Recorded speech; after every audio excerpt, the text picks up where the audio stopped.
Sehingga kita tahu bahkan cara tidur Rasulullah itu miring kemana, ala jambihil aiman, kemudian madhab kiblat. Sebelum tidur beliau wudu, sebelum tidur lagi baca subhanallah 33 kali, alhamdulillah 33 kali, Allahu akbar 33 kali. Sebetulnya wiridan itu sanad paling kuat itu tentang mau tidur. Meskipun ada riwayat dibaca setelah apa? Sholat. Jadi makanya kita al-jam'u baina riwayaten, habis sholat ya baca itu, mau tidur ya baca itu. Nah, sebetulnya habis sholat sama mau tidur tuh ngeri mau tidur. Karena ini kan pemanasan mati, pelatihan mati. Karena satu kondisi yang Anda sudah tidak bisa ikhtiar. Tapi kayak apa Rasulullah? Justru kita kondisi yang nggak bisa ikhtiar itu pesannya Nabi apa? Kamu baca ini. In mutta kata Nabi, ada yang baca in mitta. Kalau mau berpikir potensi paling ngeri, bahaya paling ngeri adalah orang mau tidur. Karena di situ kita tidak bisa apa-apa. Cara musuhmu mangkel bekku ya karek nyembelih. Cara bojomu mangkel bekku ya karek ngobong kok ini TV ini. Anda usah merasa tidak akan ngalami itu, ya insya Allah enggak itu. Tapi dengan melihat di TV semua potensi itu ada. Untuk aku turun yang kendaraan tangis-tangis ning akhirat. Terus takoi, Gusti kalau mau akhirat mau kecelakaan. Nah, justru mau tidur itu Nabi itu unik, kelihatan bahwa ada nubuah, ada kenabian yang luar biasa. Kalau mau tidur itu ada nubuah, ada kenabian yang luar biasa. Kalau mau tidur itu ada wiridannya. Saya termasuk orang yang fanatik baca wiridan sebelum tidur. Jadi jangan kira kalau selasa sholat jarang wiridan, tidak punya wiridan di tempat lain, itu sangat suudzon yang menyakiti. Saya punya cara sendiri untuk ingat Allah itu, terutama mau tidur. Sampai istri saya itu protes, Gus nak bersolat atau mau nyekel tasbih abdi tidur. Saya itu punya tasbih lupa jumlahnya semuanya di kamar tidur. Ini sekaligus ijazah entah pamer kebaikan tidak tahu saya. Pokoknya sudahlah husnudzon saja. Suudzonu iblis. Karena mau tidur saya pikir kalau tahu-tahu saya bangun terus ketemu mungkar nakir terus kayak apa. Sehingga Rasulullah itu ngajari kita luar biasa. Bismika wadu'tu jambi wa bismika arfa'u. Kalau mau tidur doa populernya apa? Bismika Allahumma ahya bismika amut. Hafalnya gitu dok. Saya hafal banyak. Allahumma rabbas samawati sab'i wa rabbal arsyil azim rabbuna wa rabbu kulli syai' falikul habbi wan nawa. Allahumma antal awalu falaysa qablaka syai' wa antal akhiru falaysa ba'daka syai' wa antal dhahiru falaysa fawqaka syai' wa antal batinu falaysa dunaka. So, itu tak baca sampai tidur. Saking kadang takutnya sama Allah, akhirnya nggak bisa tidur. Kadang sampai 3:30 apa terus tidur baru setengah jam terus subuh. Jadi kalau melihat tren itu kayaknya saya bakat wali gitu. Kalau trennya seperti itu terus. Tapi sayangnya tren seperti itu jarang warset. Makanya terus tidak jadi wali-wali gitu. Tapi saya ingatkan ke jenengan, sanad-sanad seperti ini tuh yang mungkin Anda lupa. Anda hanya ingat sanad misalnya ya Mu'ad inni uhibbuka faqul dubura kulli sholatin atau fala tad'anna dubura kulli sholatin Allahumma inni ala dzikrika wa syukrika. Kamu lupa bahwa saat paling krusial dalam hidup Anda itu tidur. Sehingga disebut wa min ayatihi manamukum billaili wan. Itu dari segi krusial gawat darurat, setiap saat Anda bisa mati. Belum urgensinya tidur untuk melawan maksiat. Itu kalau kamu hidup di kota Demak atau kota Semarang, genera kepikiran niklap atau wong ayu-ayu seneng terminal ning gone dalan-dalan itu satu-satunya cara itu hanya tidur. Kowe nak melek tetap jelalatan tak jamin. Masuk ke ngarep masjid Demak nggo tasbih gede-gede. Pangeran ndelok wong liwat tuh eling. Barokahnya usul fikih adalah kita belajar dulu. Saya pernah musyawarah sama Gus Yofur tentang usul fikih. Usul fikih itu ada makalah mubah itu tidak ada. Sebagian ulama berpendapat mubah itu tidak ada. Karena setiap mubah saat itu Anda pasti meninggalkan keharaman. Itsma min mubahin illa wa yatahaqqaqu bihi tarku haramimma. Tidak ada kemubahan kecuali saat itu kamu meninggalkan keharaman. Anda tidur, berarti Anda taroktal maksiyah. Anda tidur berarti Anda meninggalkan maksiat. Enggak nyolong, enggak dugem, enggak zina, enggak maling, enggak ngerasani orang. Jadi tidur itu anggap saja ya Rob, ya Allah saya mau tidur. Tidur itu ibaratun antarkil ma'asi. Jadi malaikat roket pate kandani iki ras sekedar turu. Ya kowe kudu ngerti iki ape ninggal maksiat. Hitung mulai saiki. Bismika Allahumma ya bismika. Amun ayo roket pate hitung. Anggap ini kiat meninggalkan maksiat. Terus turu 6 jam berarti tidak maksiat 6 jam. Meskipun akhirnya maksiat karena bangun jam 7. Artinya maksiat ras subuh gitu. Tapi betapa krusialnya ulama. Ulama lah yang mengajarkan kita tidur itu rohatan lil abdan, untuk istirahat. Kita pulih lagi, bisa kerja lagi. Pak Bupati bisa ngantor lagi, Pak Kapolsek, Kapolres bisa ngantor lagi. Semuanya aktivitas tentara bisa ngantor lagi. Memulihkan kekuatan itu ibadah. Meninggalkan maksiat karena tidur juga ibadah. Tidur saja ibadah. Ini barokatnya umatnya Rasulullah Shallallahu Alaihi Wasallam. Senyaman itu. Coba kalau kamu jadi umatnya Nabi lain, wah itu beratnya bukan main. Dan itu sesuatu yang dimintakan Allah, dimintakan Rasulullah kepada Allah, yaitu Rabbana wa la tuhammilna ma la taqata lana bih. Termasuk la tahmil alaina isron kama hamaltahu 'alal ladzina min qablina. Jangan bebankan ke umat kami sesuatu yang seperti engkau bebankan pada umat dulu. Umat dulu itu kalau mau tobat, kayak umatnya Nabi Musa pernah nyembah anak sapi, itu yang pernah nyembah tobatnya dibunuh. Liyaqtulal bari'u minkum al mujrima, yang terbebas dari menyembah anak sapi disuruh bunuh yang pernah menyembah anak sapi. Fatubu ila bari'ikum faqtulu anfusakum. Mau beratnya kayak apa? Kalau orang sekarang tobat cukup sowan Pak Rosid, salami template 100.000, dipandu caranya tobat, diwari istighfar. Nomor itu penting. Nomor loro seneng kiai, seneng aku maksudnya. Maksud kalimatnya jelas. Itu sudah. Pokoknya yang jelas gak usah dibunuh. Gak usah apa? Gak usah apa? Dibunuh. Sehingga tidurnya umatnya Rasulullah itu luar biasa, terutama tidurnya orang puasa. Tidurnya tasbih, tidurnya ulama juga tasbih. Karena dengan tidur itu kita tahu alamat kematian. Di mana kita masih di dunia saja punya kondisi di mana kita tidak bisa menentukan diri kita sendiri. Dan itu awal dari kita mengimani la haula wala quwata illa billah. Segagai koyok ngono, ternyata ada kondisi di mana kita tidak bisa mengendalikan diri kita sendiri. Makanya disebut wa min ayatihi manamukum billaili wan nahar. Yang bisa menganalisis itu siapa? Ya ulama. Ulama kok tahu karena punya sanad musalsal ila Rasulillah sallallahu alaihi wasallam. Sehingga uniknya kenapa tidur itu sakral?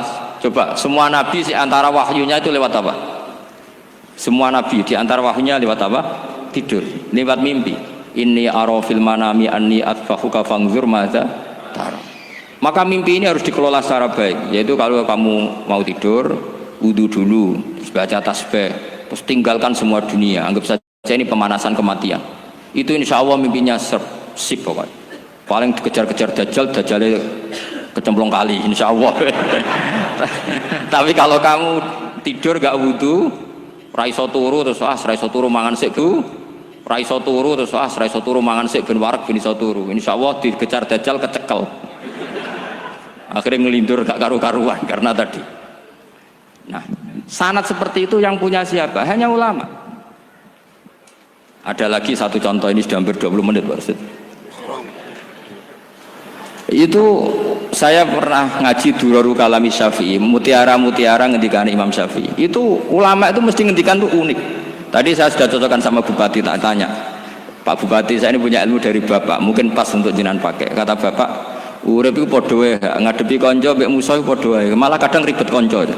Dulu saya itu iskal itu janggal. Tapi setelah ngaji Durarul Kalami Syafi'i yang ada di Muqaddimah kitab Majmu', Muqaddimah Syarhul Mu'adzab Imam Nawawi, Imam Syafi'i nak ngendikan gini, man ahsana ilaika faqad qayyadaka.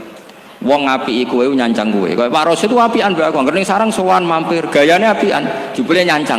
Awas nak ra teko ning Demak. Itu faqat qayyadaka, nyancang kowe. Tapi waman asaa ilaika faqat atlaqaka. Wong sing eleki kowe iku penak bebasno kowe. Kowe tau diutangi wong kancamu ta musuhmu? Sing biasa utang kowe lho. Kanca. Kowe numpak mobil ketemu musuh enak ra usah nawani, nak ketemu kanca monggo bareng. Sing ngel-ngelo kowe kanca ta musuh. Artinya gini, kanca ya barokah nggo perjuangan, musuh ya barokah mergo ora tau utang. Jadi segampang itu ulama melihat kehidupan tuh. Man ahsana ilaika faqad qayyadaka wa man asaa ilaika faqad atlaqaka.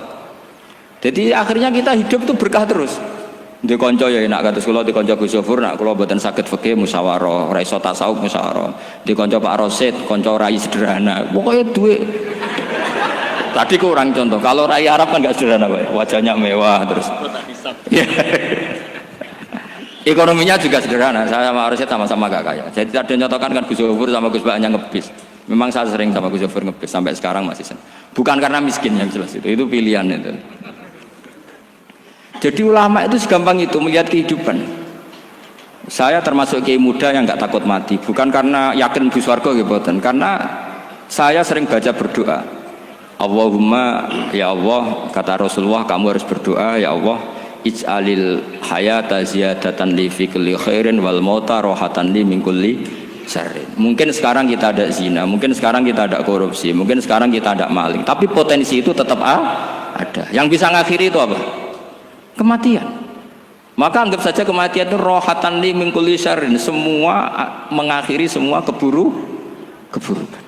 Kayak apa Rasulullah memandang kehidupan? Kalau kamu masih hidup, anggap saja ziyadatan li fi kulli khairin. Saya gara-gara hidup bisa derekno kersane Pak Rosid ngaji di sini. Ikhlas Pak Rosid itu sangat ikhlas. So derekno senior kula dipaksa nggih gelem, diintimidasi nggih gelem. Wah itu barokah. Nanti setelah saya mau mati, saya juga akan ridho-ridho saja. Ya Allah, ini akhir dari segala potensi keburukan saya.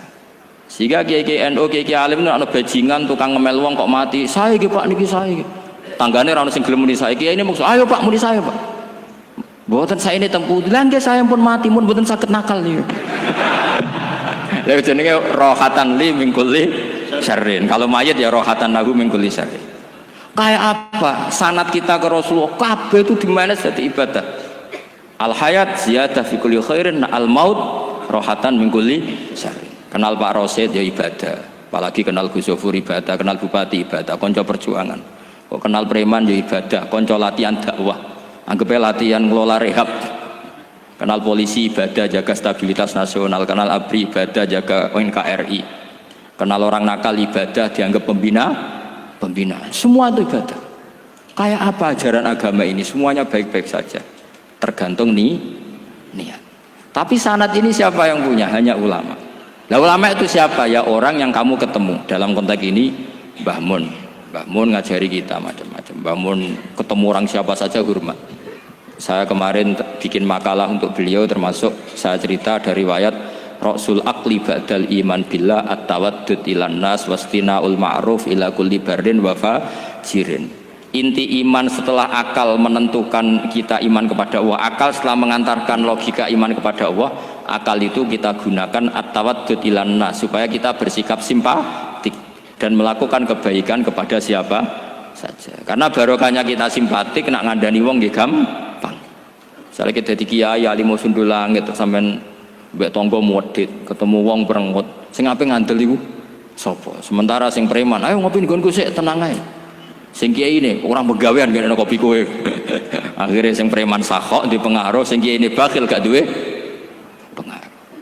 Itu tidak boleh kejadian seperti itu. Makanya ada riwayat wasqinaul ma'ruf ila kulli barrin wa fajirin. Jadi kula suwun sanad-sanad seperti itu tidak boleh hilang. Saya itu kitabnya Mbah Mun Al-Ulama Al-Mujaddid itu setengah hafal, sampai sekarang masih tak baca. Kalau mau tidur tak baca, bahkan di tas saya itu ada terus. Ya karena kalau saya di Jogja kangen Mbah Mun baca itu, ketika beliau masih sugeng, apalagi sekarang. Karena jangan sampai saya ini punya fatwa yang mukhalif terhadap fatwanya Mbah Mun. Ini terutama warning sama santri sarang, nggak boleh. Terakhir itu Mbah Mun punya kecenderungan, punya pikiran kayak Yusuf Qaradawi. Ya potensi wajibnya zakat khodrowat fawakih. Ngendikan gini, sama sih ingat ketika ngaji sama Gus Zofur Pak Rosid kalau bangun guyon wong desa iku wis melarat gegere nganti koyo akeh wae. Mbah Mun nyontokno gegere macul nganti koyo akeh gara-gara sing ditandur pari wajib zakat. Wong Sulawesi nandure kakao cengkeh, zaman iku cengkeh joyo. Berhubung ora akut gak wajib zakat. Padahal kaya raya. Jadi fenomena itu sering diutarakan beliau. Lama-lama beliau ngarang di Al-Ulama Al-Mujaddidun. Beliau mengutip pendapat Ibnu Katsir, tentu di era modern kayak Yusuf Qaradawi. Sebenarnya Yusuf Qaradawi sendiri bukan mujtahid, dia yang muqallid juga. Kata Ibnu Katsir, wa mimma akhrajna lakum minal ard, yang harus dizakati adalah ma itu umum, apa saja yang keluar dari bumi. Maka kecenderungan Mbah Mun akhir-akhir itu mbok yao fawakih khodrowat itu dizakati. Tapi beliau tentu tidak ilzam ya, karena beliau sangat syafi'i. Tapi ini kan saran yang baik lah menurut saya. Apa susahnya sih dadi wong lomo gitu loh. Wong dadi wong medhit kok mbok bela-bela. Lah nek kowe takok takbirin ndi Gus nak khadrawat fawakih melon kakao tebu wajib zakat.